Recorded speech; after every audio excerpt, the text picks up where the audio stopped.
Hi hello ನಮಸ್ಕಾರ welcome back my YouTube channel. ಯಾರೆಲ್ಲ ಇನ್ನು ನನ್ನ ಚಾನಲ್ಗೆ ಸಬ್ಸ್ಕ್ರೈಬ್ ಮಾಡಿಲ್ವೋ ಸಬ್ಸ್ಕ್ರೈಬ್ ಮಾಡ್ಕೊಂಡು ವಿಡಿಯೋ ನೋಡಾದಮೇಲೆ ಹೇಗಿತ್ತು ಅಂತ ಕಮೆಂಟ್ ಮಾಡಿ, ಪಕ್ಕದಲ್ಲಿ ಇರುವಂಥ ಹೈ ಪಾಯಿಂಟ್ಸ್ನ ಕೊಡೋದು ಮರಿಬೇಡಿ ಅಂತ ಹೇಳ್ತಾ ಇವತ್ತಿನ ವಿಡಿಯೋನ ಶುರು ಮಾಡ್ತಾ ಇದ್ದೀನಿ. ನೀವು ಇವಾಗ ನೋಡ್ತಾ ಇರೋ ವಿಡಿಯೋ ಬಂದು ದೊಡ್ಡಯ್ಯ, ಚಿಕ್ಕಯ್ಯ, ಏಳೂರಮ್ಮ, ಮಲ್ಲಿಗೆರೆ ಮಂತ್ರಿ ಮತ್ತು ಹುಚ್ಚಮ್ಮ ದೇವಿಯ ಪೂಜಾ ಕಾರ್ಯಕ್ರಮದ ಕೊನೆಯ ಪಾರ್ಟ್ ಆಗಿರುತ್ತೆ. ಈ 3 ಪಾರ್ಟ್ ಒಂದಾದರೆ ಈ ವಿಡಿಯೋದಲ್ಲಿ ಕೆಲವೊಂದು ಎಲಿಮೆಂಟ್ಸ್ಗಳನ್ನ ನಮ್ಮೂರಲ್ಲೇ ಎಷ್ಟೊಂದು ಜನ ನೋಡಿರಲ್ಲ. ಇವನ್ ನಾನೇ ಕೂಡ ಇಷ್ಟು ಡೀಟೇಲ್ ಆಗಿ ಫಸ್ಟ್ ಟೈಮ್ ನೋಡಿರೋದು. ಆದ್ದರಿಂದ ವಿಡಿಯೋನ ಸ್ಕಿಪ್ ಮಾಡದೆ ನೋಡಿ. ರಾತ್ರಿ ದೇವ್ರ ಮೆರೆದದನ್ನು ನೋಡಿಕೊಂಡು ಮನೇಲಿ ನಿದ್ದೆ ಮಾಡಿ ಮಗನ್ನ ಸ್ಕೂಲಿಗೆ ಕಳಿಸಿ ಮತ್ತೆ ಬಂದು ಇಲ್ಲಿ ನಮ್ಮ ದೊಡ್ಡಮ್ಮ ಅವ್ರ ಮನೇಲಿ ದೇವ್ರ ದರ್ಶನ ಪಡೆದು ಪೂಜೆ ಮಾಡಿಸ್ಕೊಂಡು ಆಮೇಲೆ ಊಟಕ್ಕೆ ಅಂತ ಬಂದ್ವಿ. ದೇವ್ರ ಕಾರ್ಯ ಮಾಡಿದ ಮಾರನೇ ದಿನಕ್ಕೆ ಮುದ್ದೆ, ಅವರೆಕಾಳು, ಅನ್ನ, ಸಾಂಬಾರು, ಪಾಯಸ, ಬೂಂದಿ ವ್ಯವಸ್ಥೆ, ಊಟದ ವ್ಯವಸ್ಥೆ ಇತ್ತು. ತುಂಬ ಜನ ಬಂದು ಪ್ರಸಾದನ ಸ್ವೀಕರಿಸಿದ್ರು. ನಾವು ಊಟ ಮಾಡಿಕೊಂಡು ಮತ್ತೆ ಅಲ್ಲಿ ದೇವ್ರ ದರ್ಶನ ಪಡೆದು ಮನೆಗೆ ಹೋಗಿದ್ದು. ಆಮೇಲೆ ಬಂದ್ವಿ. ಆಮೇಲೆ ಇಲ್ಲಿ ಬಟ್ಲೂಡೋ ಕಾರ್ಯಕ್ರಮ ಮಾಡ್ತಾಯಿದ್ರು ಸಂಜೆ. ಅದು ಎಷ್ಟೊಂದು ಜನ ನಮ್ಮೂರಲ್ಲಿ ನೋಡಿರಲ್ಲ. ಇವನ್ ನಾನು ಕೂಡ ನೋಡಿರಲಿಲ್ಲ. ಇದೇ ಫಸ್ಟ್ ಟೈಮ್ ಇಷ್ಟು ಡೀಟೇಲ್ ಆಗಿ ನೋಡಿರೋದು. ತುಂಬ ಚೆನ್ನಾಗಿರುತ್ತೆ. ಇದು ನಮ್ಮ ನಂಬಿಕೆ. ಯಾರು ತಪ್ಪು ಕಂಡು ಹೋಗಬೇಡಿ.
ದೇವರುಗಳನ್ನ ಕಳಿಸುವಂಥ ಸಮಯ ಬಂತು. ದೇವರನ್ನು ಕಳಿಸುವ ಸಮಯದಲ್ಲೇ ಮಾಡುವಂಥ ಕಾರ್ಯ ಬಟ್ಟಲೂಡುವಂಥ ಕಾರ್ಯ, ಬಟ್ಲೂಡೋದು ಅಂತ ಹೇಳ್ತೀವಿ. ಅದಕ್ಕೆ ಎಲ್ಲ ರೆಡಿ ಮಾಡ್ಕೋತಿದ್ದಾರೆ. ಇವಾಗ ನೋಡ್ತಿರೋದು ಬಟ್ಲೂಡೋದಕ್ಕೆ ರೆಡಿ ಮಾಡ್ಕೊಳ್ತಿರುವಂಥ ವಿಡಿಯೋ.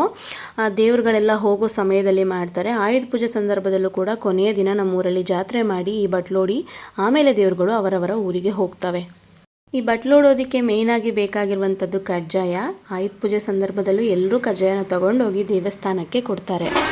ಚಿಕ್ಕ ವಯಸ್ಸಿಂದನೂ ಬಟ್ಲೂಡ್ತಾರೆ ಅಂತ ಕೇಳಿದ್ದಷ್ಟೇ ನೆನಪು, ನೋಡಿದ್ದಂತೂ ನೆನಪೇ ಇರಲಿಲ್ಲ. ಆಯುಧ ಪೂಜೆ ಸಂದರ್ಭದಲ್ಲಿ ಬಟ್ಲೂಡ್ತಾರೆ, ದೇವ್ರು ಹೋಯ್ತವೆ ಅಂತ ಹೇಳೋರು ನೋಡೋಕೆ ಆಗಿರಲಿಲ್ಲ. ಇಷ್ಟು ಫ್ರೀಯಾಗಿ ಈ ಬಟ್ಲೂಡೋದು ಅಂತಂದರೆ ಏನು ಅಂತ ನಾನು ನೋಡಿದ್ದು ಇದೇ ಫಸ್ಟು, ಇದೇ ಮೊದಲು. ಇದೇ ರೀತಿ ಎಷ್ಟೊಂದು ಜನ ಒಳಲು ಗ್ರಾಮದವ್ರು ನೋಡಿಲ್ಲ ಅಂತಂದರೆ ಈ ವಿಡಿಯೋದಲ್ಲಿ ನೋಡ್ಬೋದು.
ಚಿಕ್ಕಮಳ್ಳಿ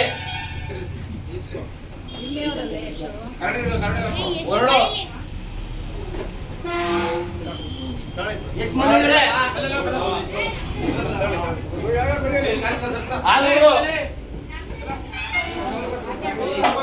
ಸಮುದ್ರ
ಬಟ್ಟಲು ಹೊಡಿದ ನಂತರ ದೇವರಿಗೆ ಪೂಜೆ ಆಗುತ್ತೆ. ಆಮೇಲೆ ಪೂಜೆ ಮಾಡಿಸಿದಂಥ ನಮ್ಮ ಅಣ್ಣ ನಮ್ಮ ಅತ್ತಿಗೆಗೆ ಏನೋ ಪೂಜೆ ಮಾಡಿಸಿ ಎಲ್ಲರ ಕೈಲೂ ಅಕ್ಷತೆ ಹಾಕ್ಸಿ ಏನೋ ಒಂಥರ ತುಂಬ ಚೆನ್ನಾಗಿತ್ತು ಈ ಕಾರ್ಯ ಮಾಡಿದ್ದಂತೂ. ಇದನ್ನು ನಾನು ನೋಡಿರಲಿಲ್ಲ. ಅಷ್ಟಾಗಿ ನಮ್ಮೂರಲ್ಲಿ ಯಾರೂ ಈ ದೇವ್ರುಗಳನ್ನ ಹಬ್ಬ ಅಲ್ಲದೆ ಬೇರೆ ದಿನಗಳಲ್ಲಿ ಕರೆಸಿದ್ದಿಲ್ಲ.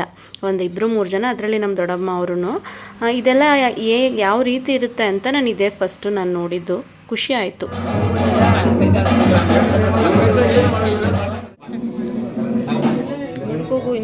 ಸಾಕಿಲ್ಲ ಕಾಣಿಸ್ತದೆ.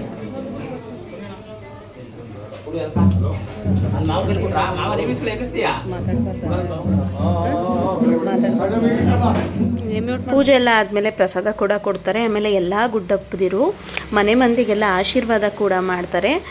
ತುಂಬ ಭಿನ್ನವಾದ ಆಚರಣೆ ಅಂತಲೇ ಹೇಳ್ಬೋದು.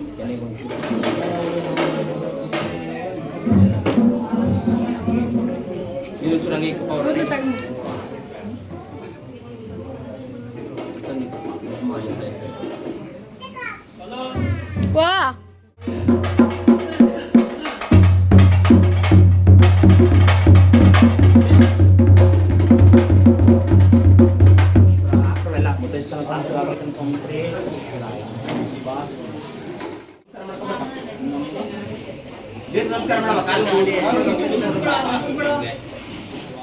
ಹೆಣ್ಣು ದೇವರುಗಳಿಗೆ ಸೋಗಲನ್ನು ಊದು ಕಳಿಸ್ತಾರೆ. ಪೂಜೆ ಎಲ್ಲ ಆಗ್ತಿದ್ದಂಗೆ ನಮಗೆ ಪ್ರಸಾದ ಕೊಟ್ಟರು. ಜೊತೆಗೆ ಬಸವಪ್ಪನ ಮನೆ ಒಳಗೆ ಕರ್ಕೊಂಡು ಬಂದು ಮಾಡಿರುವಂಥ ನೈವೇದ್ಯವನ್ನು ಬಸವಪ್ಪನಿಗೂ ಕೂಡ ತಿನ್ನಿಸಿದ್ರು.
ದೇವರು ಇವಾಗ ಹೊರಡುವಂಥ ಸಮಯ ಆಯಿತು.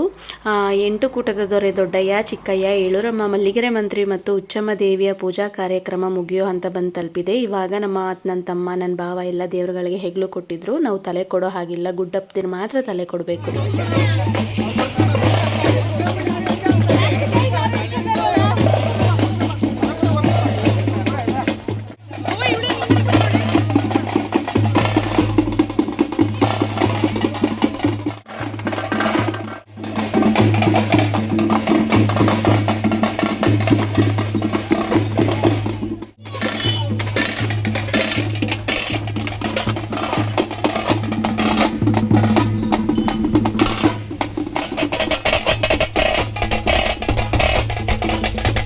ನೋಡಿದ್ರಲ್ವಾ, ಇದಾಗಿತ್ತು ದೊಡ್ಡಯ್ಯ, ಚಿಕ್ಕಯ್ಯ, ಹೇಳೂರಮ್ಮ, ಮಲ್ಲಿಗೆರೆ ಮಂತ್ರಿ ಹಾಗೂ ಉಚ್ಚಮ್ಮ ದೇವಿಯ ಪೂಜಾ ಕಾರ್ಯಕ್ರಮ. ಇದು ಕೊನೆಯ ಪಾರ್ಟ್ ಆಗಿರುತ್ತೆ. ಎಲ್ಲರಿಗೂ ಆ ದೇವರು ಒಳ್ಳೇದು ಮಾಡಲಿ. ಯಾರೆಲ್ಲ ವಿಡಿಯೋನ ಕೊನೆಯವರೆಗೂ ನೋಡಿದಿರ ತುಂಬ ಧನ್ಯವಾದಗಳು.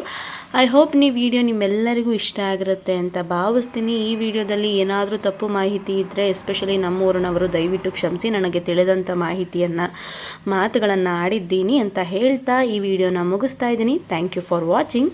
ಬಾಯ್ ಬಾಯ್.